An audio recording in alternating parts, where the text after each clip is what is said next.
যখন একটি শহর ধ্বংসের মুখে, চারিদিকে শুধু ভয় আর মৃত্যু, তখন কিছু তরুণের স্বপ্ন ছিল স্বাধীনতার। ভালোবাসা, ত্যাগ আর প্রাণপণ এক লড়াইয়ের হৃদয় কাঁপানো গল্পই হলো ওয়ারসো 44। আজ জানবো সেই গল্পের না বলা সত্য। মুভিটি শুরু হয় একটি ছেলেকে দেখে যার নাম স্টেফান। সে তার ছোট ভাইয়ের দাঁত তুলছে। তার ভাই ব্যথায় দৌড়ে চলে যায়। তাদের মা এটি দেখে অজ্ঞান হয়ে যায়, কিন্তু এটি একটি প্র্যাঙ্ক ছিল। তারপর সে তার কাজের উদ্দেশ্যে বাইরে বের হয়। তখনই এক মেয়ের সাথে দেখা হয় যার নাম কামা। কামা তাকে একটি বন্দুক দেয়, কারণ কিছু লোক তাকে তাড়া করছিল।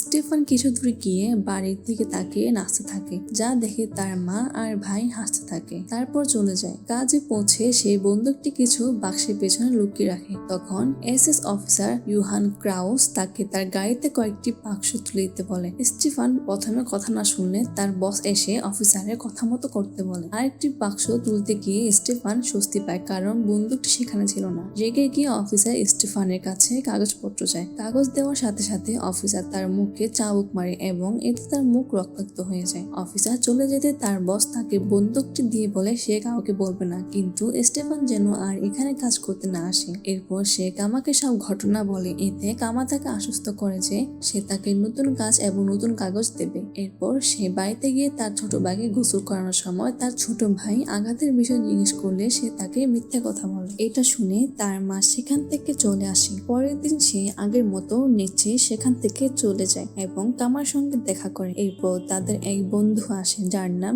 Cry baby. সে তাদের নিয়ে ফ্যাক্টরিতে যায় যেখানে স্টিফান কাজ করবে। তখন একটি ট্রাক আসে এবং কিছু সুন্দরী মেয়েরা নামে, কিন্তু স্টিফানের আলা নামের একটি মেয়েকে ভালো লাগে। পরের দিন সবাই নদীতে সুইমিং করতে যায়। দেখা যায় আলা নদীর অপর প্রান্তে সাঁতরে যায় এবং ফিরতে চায় না। সবাই স্টিফানকে ভোট দেয় যেন সে তাকে আনতে যায়। স্টিফান বাড়িতে ফিরে তার বাবার ইউনিফর্ম পরে এবং তার মা তাকে নাচতে বলে। নাচতে নাচতে তার মা তাকে প্রমিস করায় যে সে কোনো বিদ্রোহী কাজে জড়াবে না। কিন্তু দৃশ্যটি কাট করে দেখানো হয় স্টিফান পুলিশ বাহিনীর প্রতি শপথ গ্রহণ করছে। শপথ গ্রহণের পর তারা গুলি ছোড়ার প্রশিক্ষণ করে এবং এতে দেখা যায় স্টিফান গুলি ছুড়তে অনেক পারদর্শী। এটা দেখে আলা অনেক মুগ্ধ হয়। এরপর আলেকজান্ডার স্টিফানকে তার বাবা মার সঙ্গে পরিচয় করিয়ে দেয়। এরপর আবার আলা ও স্টিফানের পরিচয় করানো হয়। ডিনারের সময় স্টিফান বাড়ির জন্য চলে যেতে চায়, কিন্তু তার বন্ধু বলে তারা সকালে যাবে। এরপর তারা সাউনা রুমে স্টিফানকে একা রেখে চলে যায়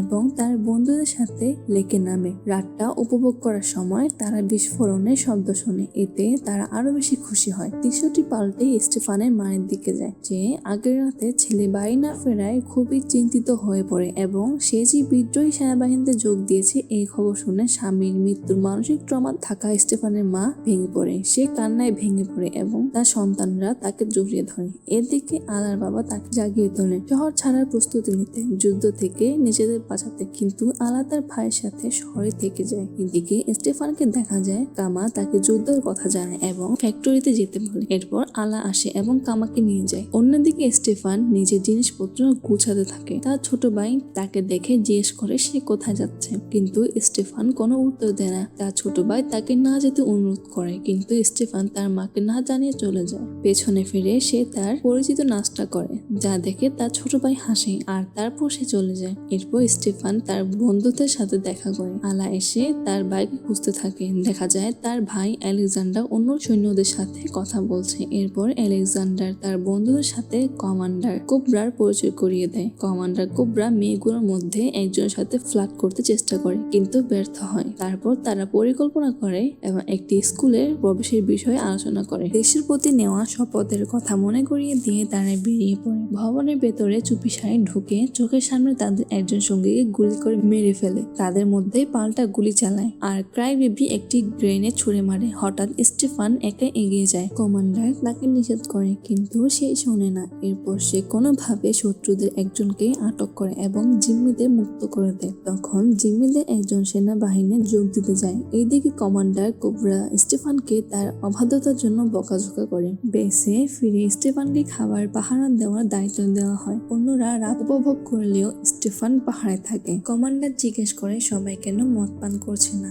এরপর আলা ও কামা কিছু আনতে যায়। তারা ভাবে আলাদা আলাদা গেলে তারা সেই জিনিসটি দ্রুত আনতে পারবে, তাই দুজনই আলাদা হয়ে যায়। এদিকে স্টিফানকে দেখা যায় যে একটি শত্রু দেখে বন্দুক তাক করে রেখেছে। যখনই সে গুলি করতে যাবে তখনই সে আলাকে দেখে যে ওই দিকটাই যাচ্ছে। স্টিফান তার বন্ধুদের বলে পাহারা দিতে, আর সে আলার দিকে দৌড়ে যায়। অন্যদিকে কামা এসে স্টিফানকে খুঁজতে থাকে, কিন্তু স্টিফান সেখানে ছিল না। এদিকে স্টিফান আলাকে দেখে এবং তাকে বাঁচিয়ে নেয়। তাদের সঙ্গীরা এসে যায় আর স্টিফান শত্রুদের অবস্থান দেখিয়ে দেয়। গুলি বর্ষণ শুরু হলে আলা যাওয়ার আগে স্টিফানকে কিস করে। পরের দিন কমান্ডার গত রাতে ঘটনার জন্য তাদেরকে বকাঝকা করে এবং শাস্তি হিসেবে তাকে বাসন ধোয়ার দায়িত্ব দেয়। বাইরে কমান্ডার এসে সবাইকে বলে যে বিদ্রোহ আরো কয়েকদিন চলবে। তখন স্টিফান জিজ্ঞেস করে তার মা ও ভাই যেখানে থাকে সেখানে তাদের কোনো বাহিনী আছে কিনা। কমান্ডার তাকে আশ্বস্ত করে বলে যে আছে। তারপর একটি বন্দুক নিয়ে তার পেছনে আসতে বলে। স্টিফান এবং আরেক সৈনিক বন্দুক নিতে যাওয়ার পথে শত্রুরা তাদের আক্রমণ করে। স্টিফান অসহায় ভাবে দেখে তার সঙ্গীরা মারা যাচ্ছে। সব সাহস একত্র করে সে উড়ন্ত গুলির মাছ দিয়ে দৌড়ায়, কিন্তু দুর্ভাগ্যবশত তার গায়েও গুলি লাগে। সে জেগে উঠে সন্ধ্যার দিকে আর কোনোভাবে একটি ধ্বংসপ্রাপ্ত বাড়িতে পৌঁছায়। ক্লান্ত হয়ে সে ঘুমিয়ে যায়। পরের দিন সকালে সে দেখে তার মা, ভাই ও আরো অনেক সাধারণ মানুষকে জার্মান সৈন্যরা বন্দী করেছে। এটা দেখে সে শিউরে ওঠে। তার মা তাকে দেখে ইশারা করে চুপ থাকতে। এরপর জার্মান সৈন্যরা তাদের হত্যা করে। স্টিফান অসহায় ভাবে দেখে তার মা ও ভাইয়ের মাথায় গুলি করছে, নীরবে কাঁদতে থাকে। এরপর হাসপাতালের দৃশ্য দেখানো হয় যেখানে স্টিফান ভর্তি ছিল। সে জেগে থাকলেও কাউকে সাড়া দেয় না, এমনকি আলাকেও না। পরে দেখা যায় আলা ও কামা সে কিশোর সৈনিকের চিকিৎসা করছে যে আগে জিম্মি ছিল। তখন সে দেখে যে হাসপাতালটি বোমা হামলার শিকার হতে যাচ্ছে। সেখানে স্টিফান আছে। কামা যেতে চাইলে আলা বলে আগে রিপোর্ট করতে হবে এবং সে সেটাই করে। দুর্ভাগ্যবশত কামা অফিসে পৌঁছে দেখে সবাই ব্যস্ত। কমান্ডারকে দেখে সে হাসপাতালে হামলার খবর দেয় এবং স্টিফানকে বাঁচানোর অনুরোধ করে, কিন্তু কমান্ডার অস্বীকার করে। তিনি সতর্ক করে দেন যে অবাধ্য হলে মৃত্যুদণ্ড হতে পারে। কামা ফিরে এসে দেখে আলা নেই। দেখা যায় আলা স্টিফানকে উদ্ধার করে হাসপাতাল থেকে বেরিয়ে গেছে। আর্মব্যান্ড খুলে তারা সাধারণ মানুষের অভিনয় করে সাহায্য চাইতে থাকে। এরপর আলা স্টিফানকে রাস্তায় রেখে সাহায্য খুঁজতে যায়। চারপাশে মানুষেরা একটি শত্রু ট্যাঙ্ক দখল করায় আনন্দ করছে এবং রাস্তায় শোভাযাত্রা শুরু করেছে। এদিকে আশ্রয় নেওয়ার জায়গার খবর পাওয়ার পরে আলা স্টিফানের কাছে ফিরছিল। ঠিক তখনই একটি বিস্ফোরণ তাকে ছিটকে ফেলে দেয়। উঠে দাঁড়িয়ে সে দেখে রক্ত আর মানুষের বডি পার্ট বৃষ্টি হয়ে পড়ছে। এতে সে আতঙ্কিত হয়ে আশ্রয় নেয়। রক্ত বৃষ্টি থামতে সে দ্রুত স্টিফানকে খুঁজতে থাকে এবং তাকে পেয়ে কান্নায় ভেঙে পড়ে। রাত নামলে তারা ইতিমধ্যে সেই আশ্রয় কেন্দ্রে থাকে যা নানরা চালায়। তখন সে শুনে এক সৈনিক আরেক সৈনিককে জানাচ্ছে যে নর্দমার ভেতর দিয়ে স্থান ত্যাগ করার প্রস্তুতি চলছে, যেখানে শুধু সৈনিকরাই যেতে পারে। এই সুযোগে আলা এক ক্যাপ্টেনের সাথে ফ্লার্ট করে কিছু তথ্য বের করার চেষ্টা করে। পরের দিন সাধারণ মানুষরা নর্দমার পথে ঢোকার জন্য সৈনিকদের পাশ কাটানোর চেষ্টা করছিল, কিন্তু আলা ও স্টিফান তাদের আর্ম ব্যান্ড থাকার কারণে যেতে পারে না। দুজন নর্দমার ভেতর ঢুকতে সক্ষম হয়, তবে এক ব্যক্তি যখন মেন হল খুলতে যায় তখন একটি গ্রেনেড ফেলা হয়। এতে অনেক মানুষের মৃত্যু হয়। সৌভাগ্যক্রমে আলা ও স্টিফান বেঁচে যায়, কিন্তু আলা মানসিকভাবে ভেঙে পড়ে। স্টিফান তার হাত ছাড়তেই আলার মনে হয় তা যেন অন্ধকার গর্তের ভেতর দম বন্ধ হয়ে আসছে, কিন্তু স্টিফান ও আরেক সৈনিকের সাহায্যে সে নর্দমা থেকে বের হয়ে আসে। তারপর তাদের একটি শরণার্থী আশ্রয় কেন্দ্রে নিয়ে যাওয়া হয়, যেখানে তারা নিজেদের পরিষ্কার করে এবং একে অপরকে কিস করে। পরে দেখা যায় আলা ঘুম থেকে উঠে সে অবাক হয়ে দেখে যে চারপাশে মানুষজন বিশৃঙ্খল অবস্থায় আছে এবং দ্রুত স্টিফানকে খুঁজে পায়। তারপর দেখা যায় এক নাৎসি বন্দীকে তার ক্ষত সারাতে নিয়ে যাওয়া হচ্ছে। স্টিফান প্রতিশোধ নিতে তাকে হত্যা করতে চাইলেও এক ডক্টর আগে নাৎসি সৈনিককে মেরে ফেলে। বাইরে তাদের বন্ধুরা এলে আলা তাড়াতাড়ি স্টিফানকে লুকিয়ে ফেলে সেখানে। ফ্রান্টিসেক ও বেয়াটা বিয়ে করে। রাতে তাদের দল দুজনের বিয়ে উদযাপন করে আর স্টিফান ও আলা দূর থেকে চুপচাপ দেখে। তারপর স্টিফান উঠে আলাকে নাচতে বলে। নাচতে নাচতে আলা তার স্বপ্নের কথা বলে তারা দুজন থাকবে, বাঁচবে এবং একসাথে জীবন কাটাবে। কিন্তু রাতে আলা ঘুমালে স্টিফান তার আর্মব্যান্ড নিয়ে চুপি চুপি চলে যায়। যে জেগে উঠে দেখে স্টিফান নেই এবং সঙ্গে সঙ্গে স্টেফানকে খুঁজতে থাকে। আশ্রয় কিন্তু সবার কাছে জিজ্ঞেস করেও সে আরো কনফিউজড হয়ে যায়। শেষ চেষ্টা হিসেবে সে ক্যাপ্টেনের কাছে গিয়ে পরের শহরে যাওয়ার পাস চায়, কিন্তু ক্যাপ্টেন সহজে দিতে চায় না, বরং আলাকে যৌন অত্যাচার করার চেষ্টা করে। আলা তাকে থাপ্পড় মারে, কিন্তু সে তাকে চড় মেরে জোর করে কাপড় খুলতে আদেশ দেয়, কিন্তু ক্যাপ্টেন কাপড় খুলতে ব্যস্ত থাকতেই আলা তার মাথায় আঘাত করে। পাসটি নিয়ে সে সেখান থেকে বের হয়ে যায়, তবে সীমান্ত তখনই বন্ধ হয়ে যায় এবং সেই পাসও তার কোনো কাজে আসে না। তারপর তারা একটি বিস্ফোরণের শব্দ শুনে। ধ্বংস হয়ে যাওয়া সেতুটি দেখে সৈন্যরা সেদিকে তাকিয়ে থাকা অবস্থায় আলা সৈন্যদেরকে পাশ কাটিয়ে দৌড়ে যায়। আলা একটি বেসমেন্টে ঢুকে যায় যেখানে শরণার্থীরা থাকে, কিন্তু স্টেফান সেখানে নেই। জানা যায় যে সে তার বন্ধুদের সাথে আছে। আরেক শরণার্থী আলাকে বলেছিল তারা ফ্যান্টাসিকের সঙ্গে আছে, যে তার হাত হারিয়েছে। এসএস অফিসার জোহান ক্রাউসও সেখানে আছে। আরেকজন কমান্ডার আসে এবং ফ্রান্তিসেক তাকে ফলো করতে আদেশ দেয়। তারপর সে অফিসার ক্রাউসের কানে কিছু ফিসফিস করে বলে, যা শুনে ক্রাউস কেঁদে ফেলে। এরপর সে চলে যায়। এদিকে আলাকে দেখা যায় সে এখনো অন্যান্য শরণার্থীদের সাথে বেসমেন্টে আছে। তখন তারা বাইরে মানুষের আওয়াজ শুনে, জানে যে বাইরে থাকা লোকেরা রুশ সৈনিক, কিন্তু হঠাৎই তাদের উপর গ্রেনেড ফেলে দেয়। মানুষ পালাতে শুরু করে। একটি শিশু নিচে পড়ে থাকে। আলা শিশুটিকে তুলে নেয় এবং দ্রুত হাসপাতালে নিয়ে যায়, কিন্তু সেখানে মাত্র একজন ডক্টর আছেন যে অনেক রোগী দেখছে। শিশুটিকে পরীক্ষা করে দেখা যায় সে অলরেডি মারা গেছে।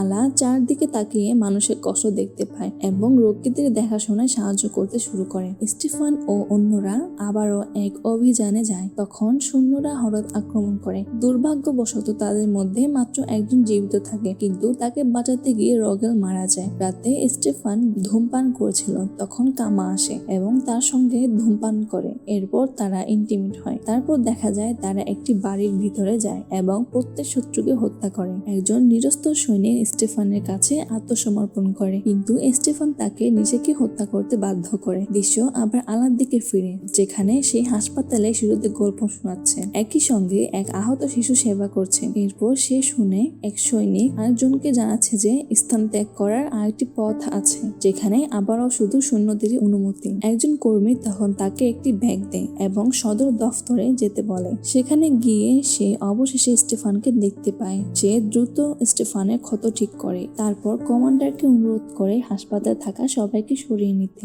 যুদ্ধবিরতির সুযোগে জার্মানরা সবাইকে আত্মসমর্পণের সুযোগ দেয় এবং জানায় যে তারা 1 ঘন্টা যুদ্ধবিরতি দেবে। যারা এই সময়ের মধ্যে আত্মসমর্পণ করবে না তাদের হত্যা করা হবে। স্টিফান কমান্ডারকে নিশ্চিত করে যে কেউ আত্মসমর্পণ করবে না। এরপর সে অবশেষে রাজি হয়। তারপর দেখা যায় সৈন্যরা রোগীদের সরিয়ে নিচ্ছে। এক আহত রোগীকে সাহায্য করার সময় কামা এবং আলা কথা বলে এবং কামা জানায় যে আলা তাদের ছেড়ে যাওয়ায় সে তাকে ঘৃণা করে। দৃশ্য পরিবর্তন হয়ে স্টিফান ও তার সঙ্গীদের দেখায়, যারা যুদ্ধবিরতি শেষ হওয়ার সাথে সাথে শত্রুদের মোকাবেলার প্রস্তুতি নিচ্ছে। এই দিকে বেয়াটা ফ্রান্তিসেসকে ছেড়ে যেতে চায় না। যখন শত্রু সৈন্যরা আসে এবং দেখা মাত্রই প্রত্যেক পুলিশকে হত্যা করে। অফিসার ক্রাউস নিজেকে পরিচয় করিয়ে দেয়, যদিও সে বলে যে পুলিশরা তার ভালো যত্ন নিয়েছে। সৈন্যটি তবুও বেয়াটা ও ফ্রান্তিসেসকে হত্যা করতে যায়, কিন্তু তাদের দুজনেরই হাতে একটি গ্রেনেড ছিল। পিন খুলে তারা একসাথে ব্লাস্ট হয়ে যায়।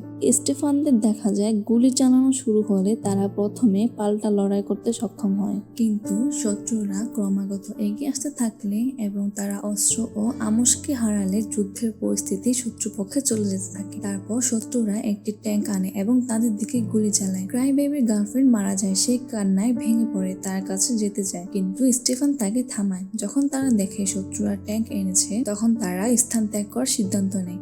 স্টিফান দেখে গোরাল একটি সাদা পতাকা তুলতে যাচ্ছে, কিন্তু স্টিফান তাকে থামায়। তাদের মধ্যে ধস্তাধস্তি হয়, কিন্তু কমান্ডার এসে থামায়। তারপর সে বন্দুকটি গোরালকে দিয়ে সরে যায়। তার সঙ্গীদের দিকে তাকিয়ে তাদের হতাশা দেখে। সে তাদের নিরাপত্তার জন্য নদীর দিকে নিয়ে যাওয়ার সিদ্ধান্ত নেয়। তারা ঠিক রওনা দিবে, এমন সময় গোরাল নিজেকে গুলি করে। কোনো উপায় না দেখে তারা তাকে রেখে চলে যায়। তারা নিঃশব্দে চারপাশ দিয়ে ঘুরে প্রতি শত্রুকে এড়িয়ে চলে। বাইরে পৌঁছালে তারা দৌড়াতে দৌড়াতে চোখে পড়া শত্রুদের আক্রমণ শুরু শুরু করে, কিন্তু একে একে স্টিফান তার সঙ্গীদের নিজের চোখের সামনেই মরতে দেখে। এখন শুধু সে এবং কামা এই দুজনই বেঁচে আছে। তারা একে অপরের দিকে তাকাতেই একটি ট্যাঙ্ক আসে এবং কামার দিকে সরাসরি কামান ছুড়ে। মরণাপন্ন কামার কাছে গিয়ে সে তাকে বেঁচে থাকার অনুরোধ করে, কিন্তু মারা যাওয়ার আগে কামা স্টিফানকে বলতে পারে যে আলা এখনো হাসপাতালে আছে। তারপর তার এক সঙ্গী জীবিত ছিল, কিন্তু সে স্টিফানকে পালানোর জন্য নিজেকে উৎসর্গ করে শত্রুদের মনোযোগ সরিয়ে। স্টিফান লুকাতে সক্ষম হয়। দৃশ্য আলার দিকে ফিরে, যে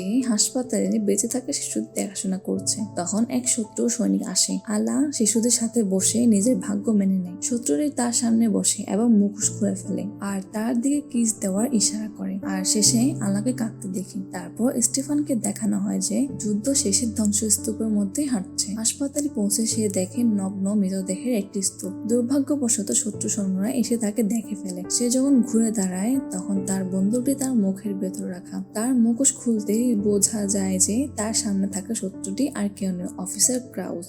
স্টিফানের হাত থেকে বন্দুক ছিনিয়ে নিয়ে সে মাটিতে গুলি ছড়ে আর তার সঙ্গীদের জানায় যে স্টিফান মারা গেছে। এরপর স্টিফান পালাতে থাকে। নদীর ধারে পৌঁছে সে সাঁতার কেটে ওপারে যেতে সক্ষম হয়। সেখানে সে দেখে আলা তার জন্য অপেক্ষা করছে এবং তার হাত বাড়িয়ে দিচ্ছে, কিন্তু তা কেবল তার ভ্রম ছিল। এরপর স্টিফান দেখে শহরটি আগুনে পুড়ে ছাই হয়ে যাচ্ছে। মুভিটি শেষ হয় আগুনে গ্রাস হয়ে যাওয়া সেই শহর থেকে বর্তমানে ওয়ারসো শহরে দেখিয়ে।